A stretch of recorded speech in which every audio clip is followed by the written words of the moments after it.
Congratulo a mesa, obrigado pelo convite a participar desse evento, né? E surpresa, grata surpresa, a plateia preenchendo todo o espaço aqui do salão, né?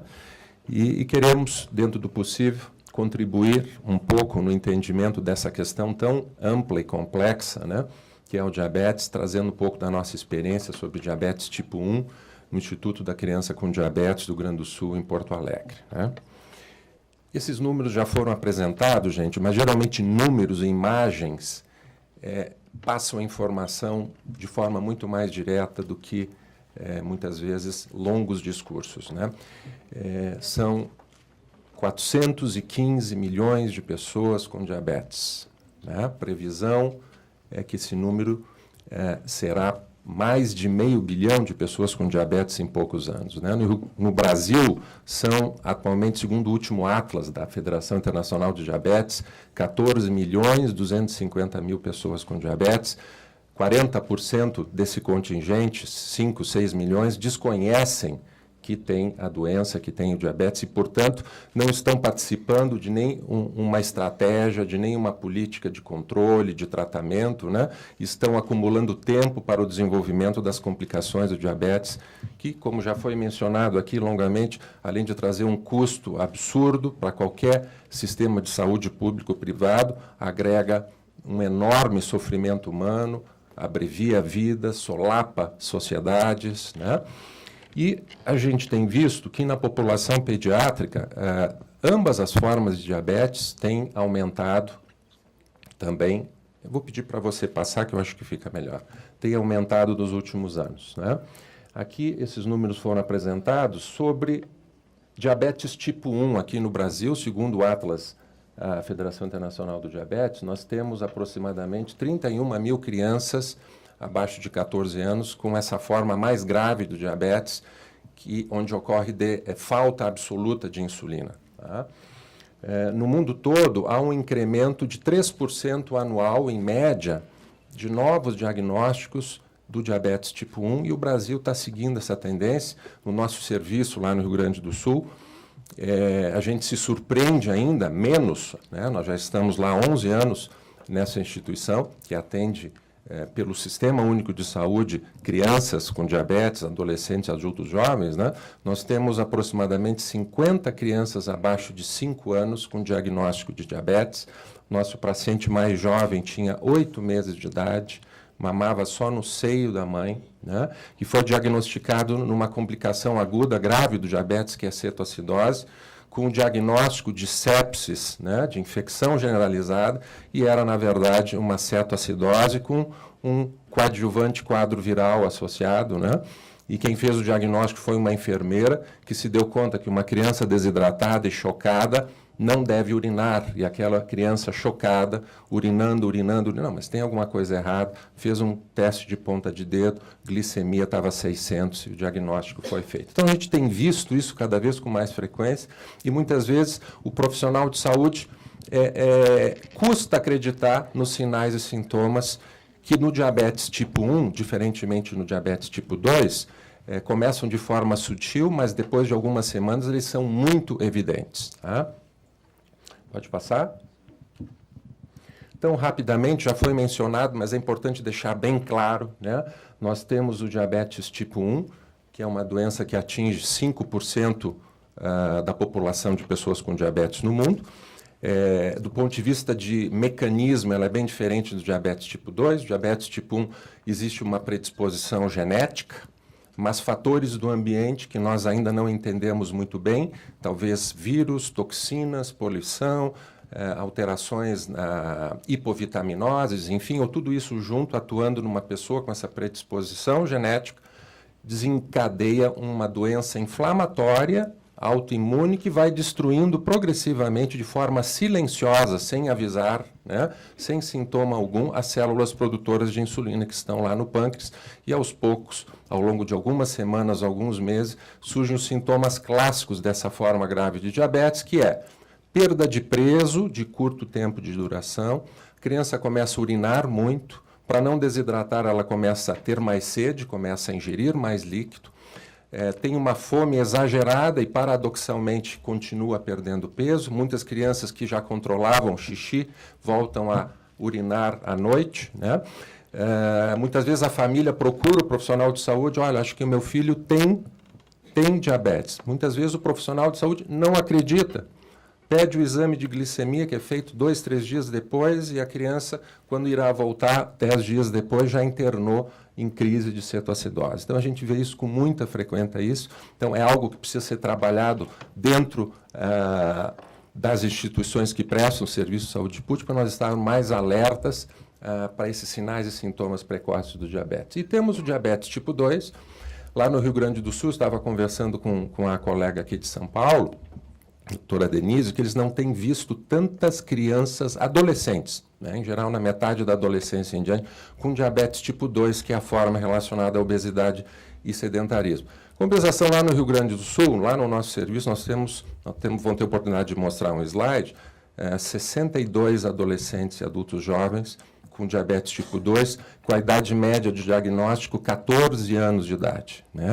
E uma doença crônica com potencial de trazer grandes complicações e perfeitamente prevenível, né? Nas suas fases iniciais, principalmente se nós pudermos prevenir ou tratar a obesidade e estimular essa criança, esse jovem, a voltar a brincar com o seu corpo, né? Com esporte, com exercício, a se divertir com o seu corpo e não só com uma tela de LCD, né?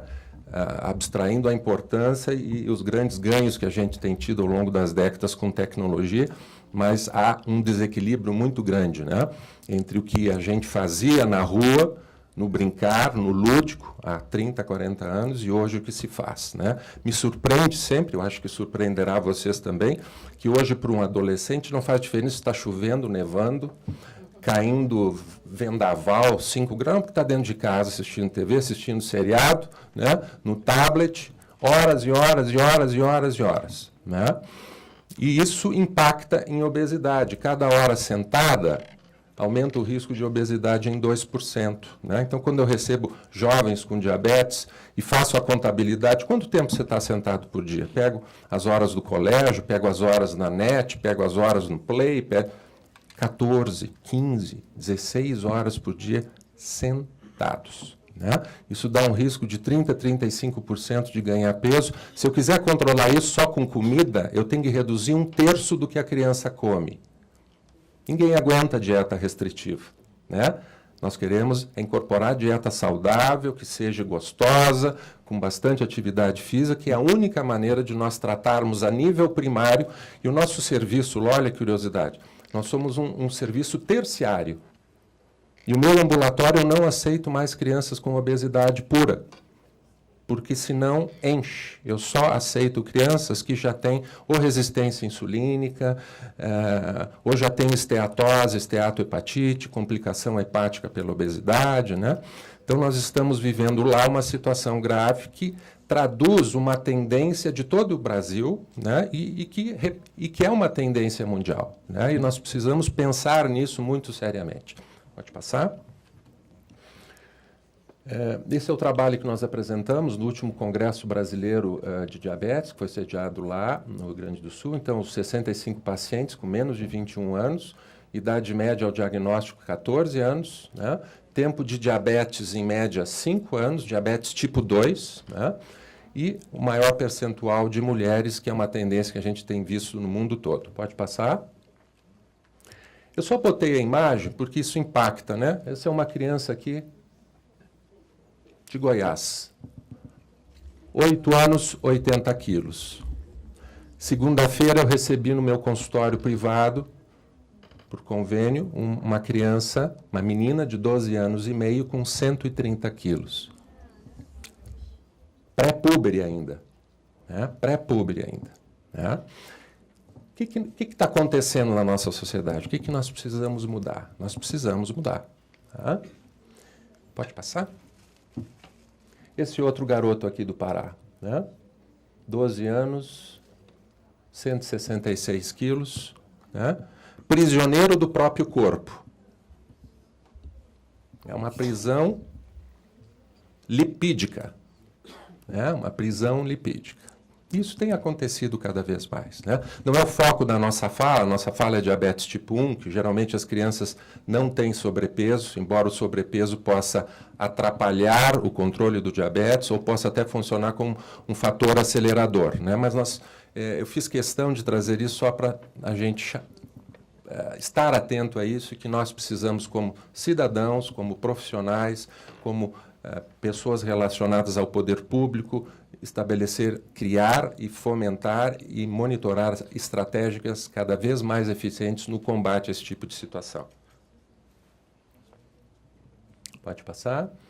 Bom, fora a questão do diagnóstico, do número crescente de pessoas com diabetes, já foi mencionado aqui a grande dificuldade em que os pacientes façam o tratamento de forma adequada, tomem as medicações, apliquem a insulina de forma adequada. Gente, 80% das pessoas não tratam bem o diabetes. Não tratam bem pressão arterial. E eu tive experiência disso na minha própria família, né? Tio, tu está tomando teu antipertensivo? Quando eu sinto dor de cabeça, eu tomo, né? E 1 ano, 2 depois, ele infartou e eu que tive que atendê-lo na casa dele, né? Então, essas coisas acontecem diariamente, né? São doenças que não doem, eu não tenho a motivação imediata para usar uma medicação, ou 2, ou 3, ou 4, ou 5 medicações, né, que têm custo em caráter diário por muitos anos, ou quem sabe toda a vida. Pode passar? Então, no tratamento do diabetes, nós temos que equilibrar diariamente dieta, exercício, insulina, e se for o diabetes tipo 2, outras formas de tratamento além da insulina. Cada vez que uma criança vai comer, um paciente com diabetes tipo 1, ele tem que calcular a dose de insulina que ele vai precisar para aquela quantidade de alimento. Se ele comer um pouco mais, ele tem que aplicar um pouco mais. Se ele comer menos, ele tem que reduzir a dose de insulina, senão ele terá uma hipoglicemia, poderá cair, perder a consciência, ter uma crise convulsiva. Então, para fazer isso, as pessoas têm que monitorar sua glicemia capilar 3, 4 vezes ao dia, fazer teste de ponta de dedo todos os dias. Acordou, tem que fazer isso, né?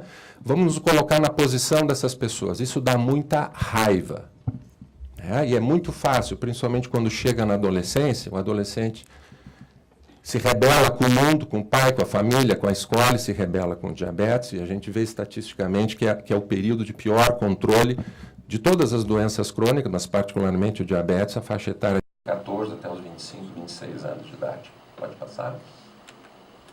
Então, aqui um estudo clássico, não vou me deter, em 21 centros europeus, já tem alguns anos, mostrando o grau de controle dos pacientes com diabetes tipo 1. Veja, na Europa, muito variável, os centros com controle muito ruim, centro com controles medianos, né? Mas nenhum dentro da faixa recomendada, abaixo de 7 de hemoglobina glicada. 3 anos depois, estabelecidas algumas providências estratégicas, reavaliaram todos os 21 centros, se viu que alguns melhoraram, outros pioraram, né? Então é um desafio mundial, não é um desafio só do Brasil, manter a aderência ao tratamento, né? Aqui no Brasil nós temos outras dificuldades, é o acesso, que tem melhorado muito aos insumos, né? Educação continuada de pacientes e equipes treinadas cada vez mais adequadas, né? Me tiraram 5 minutos, eu estou me rebelando como um adolescente aqui, mas eu vou tentar concluir a minha fala. Pode passar? Pode passar? Isso. Então, nós temos um problema, nós temos um tratamento muito eficaz, que é a insulina, mas com baixa efetividade. Como é que a gente enfrenta isso? Pode passar? Pode passar. Uma das estratégias é melhorar a qualidade de comunicação com os pacientes, aumentar a qualidade de conhecimento em diabetes, melhorar, obviamente, o acesso aos insumos e aumentar a atenção interdisciplinar.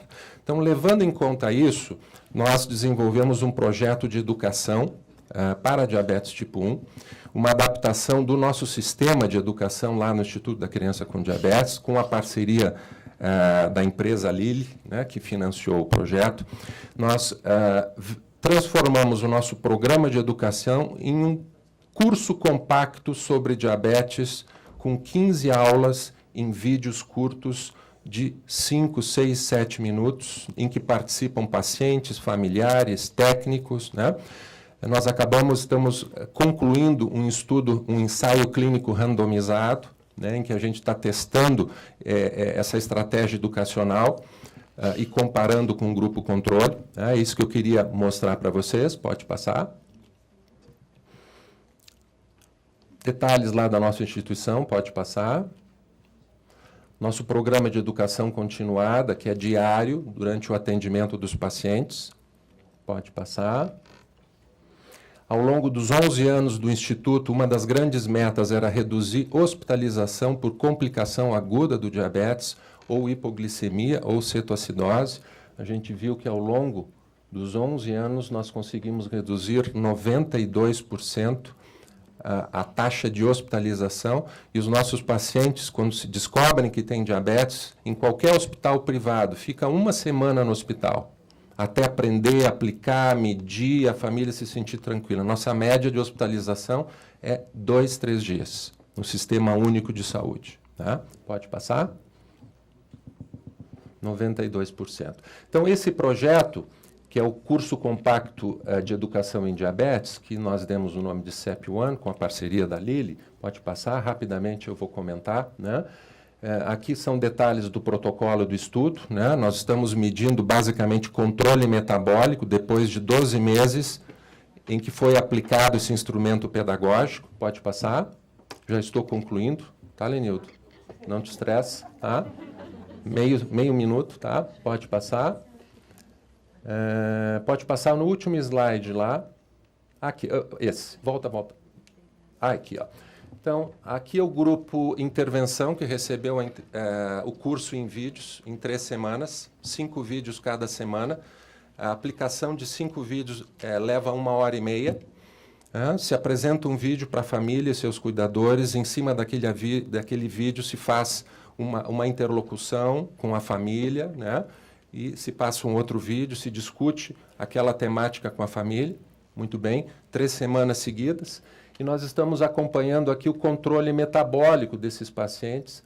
Aqui no final já há uma diferença de mais de 1 ponto percentual, que é algo significativo, mas ainda, do ponto de vista matemático, não há significância estatística, porque muitos pacientes ainda não coletaram a última hemoglobina glicada. Mas os números estão apontando para isso, e a gente vai aguardar mais alguns poucos meses, nós teremos esses resultados. Tá?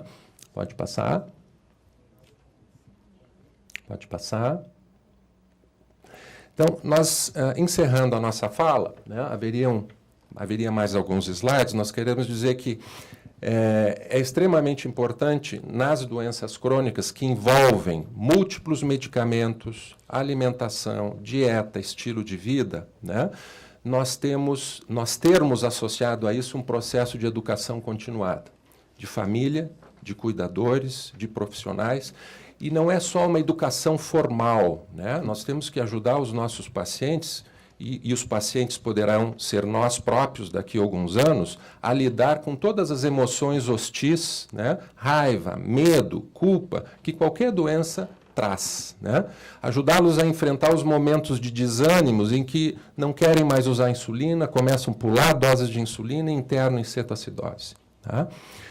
Educação faz parte integral de saúde e principalmente na abordagem das doenças crônicas e fundamental na questão do diabetes. Obrigado pela atenção de vocês.